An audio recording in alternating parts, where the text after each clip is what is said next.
Magandang buhay, kabamba! Panibagong araw, panibagong luto serye na naman yung aking isishare sa inyo ngayon. Medyo mahaba-habang video ito, kabamba. Sana ay panuorin ito hanggang dulo. Kaya manood, matuto, at mag-enjoy. Welcome ka ulit dito sa Bambas Kitchen. Sobrang na-miss ko yung ganitong linyahan pag gumagawa ako ng long form video. Sa ngayon kasi ay puro reels video na yung aking ginagawa. Kaya nakagawa ulit ako ng long form video na nasa 3 minutes yung haba nito. Napahaba na yata yung aking intro, kabamba. Ang isishare ko pala sa inyo ngayon ay itong aking niluto kanina na mulo soup. Huwag kayong mag-alala, kabamba, ilalagay ko na lang yung mga ingredients dito sa comment section. Pero ito at sasabihin ko pa rin dito sa video. Meron pala ako ditong 3/4 cup na giniling na karne ng baboy, bawang sibuyas, onion leaves, 3 piraso na hipon. Bali tinadtad ko lang ito sa maliliit. Pinong paminta, seasoning granules at patis na panimpla. Isang itlog at saka 2 kutsara na cornstarch. At syempre, kailangan din natin dito ng mulo wrapper. Mabilis ang pagra-wrap na lang yung aking ginawa. Fast forward at pagkatapos naman yung aking pagrarap, dito sa aking cooking pan ay nilagay ko lang yung aking pinakuluan kanina na 3 ulo na hipon. Para dagdag pampalasa lang dito sa ating gagawing soup. Naglagay din pala ako dito ng 1 piraso na Knorr chicken cube. Pinong paminta at itong carrots, kinat ko lang ito into cubes.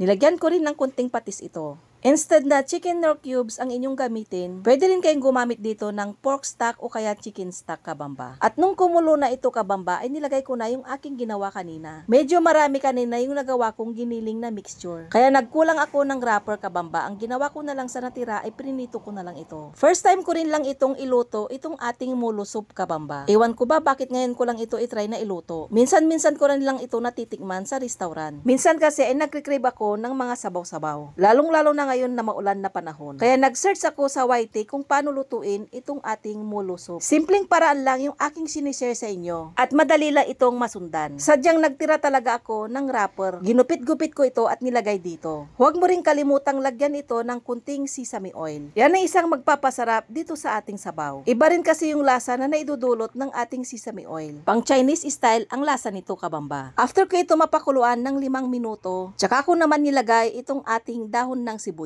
Ganito lang kasimple ang pagluluto dito. Ang talagang magpapatagal lang dito ay yung pag-prepare ng mga gagamiting sangkap. At yung pagrarap ang isang magpapatagal dito. Pero masasabi kong worth it naman yung aking pagpapagod dahil masarap naman talaga itong ating niluto na mulo soup. Hindi mo na kailangan pang pumunta sa mga Chinese restaurant para makatikim nito. Dahil sa iyong kusina ay kayang-kaya mo itong lutuin. At higit sa lahat ay makakatipid ka pa. Kung umabot ka sa panunood hanggang dito, baka isa ka pa sa hindi nakapag-follow dito sa aking page, pwedeng paki-follow or like mo naman po ang Bambas Kitchen. Yun ay kung gusto mo lang naman yung content na mga ganito. Mga simpleng pagkaing Pinoy yung aking sinishare. Karamihan ay lutong Ilocano dahil isa kong Ilocano. Paki-like and